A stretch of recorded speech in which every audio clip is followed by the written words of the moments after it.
കേരള ഹൈക്കോടതിയിൽ സമർപ്പിക്കപ്പെട്ട ഒരു ഹേബിയസ് കോർപ്പസ് ഹർജി കേവലം ഒരു വ്യക്തിയെ തടങ്കലിൽ നിന്ന് മോചിപ്പിക്കാനുള്ള നിയമപരമായ അപേക്ഷ എന്നതിലുപരി വ്യാജബന്ധങ്ങളുടെയും സാമ്പത്തിക തട്ടിപ്പുകളുടെയും സങ്കീർണമായ ഒരു കഥയാണ് പുറത്തു കൊണ്ടുവന്നത്. തമിഴ്നാട് ഇലക്ട്രിസിറ്റി ബോർഡ് റിട്ടയർഡ് ഉദ്യോഗസ്ഥൻ തന്റെ ഭാര്യയെ കുടുംബ സുഹൃത്ത് തടവിലാക്കിയിരിക്കുന്നു എന്ന ആരോപണവുമായി എത്തിയപ്പോൾ നിയമവൃദ്ധങ്ങൾ പോലും ഞെട്ടിപ്പോയിരുന്നു. എന്നാൽ കോടതിയിൽ യുവതിയുടെ വെളിപ്പെടുത്തലുകൾ വന്നപ്പോൾ കഥയിലെ വില്ലനും നായകനും മാറി മറിയുന്ന ഒരു അസാധാരണ സാഹചര്യം ഉടലെടുത്തു.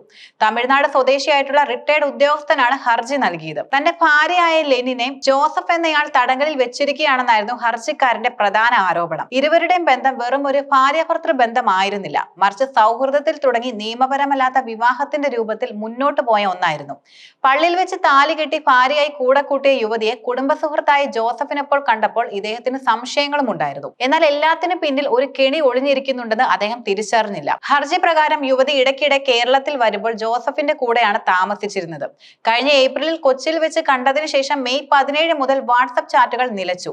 ജൂൺ മാസത്തിൽ ഒരു അഭിഭാഷകനും ഒരു കന്യാസ്ത്രീയും എന്ന് സ്വയം പരിചയപ്പെടുത്തിയവർ യുവതി മരിച്ചെന്ന സന്ദേശവും സംസ്കാര ചടങ്ങുകളുടെ ദൃശ്യങ്ങളും അയച്ചു. യുവതിയുടെ പേരിൽ 2.5 കോടിയുടെ സ്വത്തുക്കൾ ഉണ്ടെന്നും അത് വിൽക്കാൻ തന്നെ ചുമതലപ്പെടുത്തിയെന്നും അവർ അറിയിച്ചതോടെ ഹർജിക്കാരന് സംശയമായി.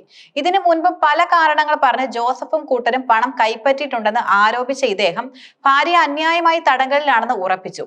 ഈ ആരോപണങ്ങളുടെ അടിസ്ഥാനത്തിൽ ഹൈക്കോടതി കേസ് ഗൗരവമായി തന്നെ എടുത്തു. യുവതിയെ കണ്ടെത്തി കോടതിയിൽ ഹാജരാക്കാൻ പോലീസിന് നിർദ്ദേശവും നൽകി. പോലീസ് നടത്തിയ അന്വേഷണത്തിൽ യുവതിയെ മരടിലെ ഒരു താമസ സ്ഥലത്ത് നിന്ന് കണ്ടെത്തുകയും ജോസഫ് എന്ന പേരിലുള്ള ആളെ കണ്ടെത്താൻ സാധിക്കാതെ വരികയും ചെയ്തു.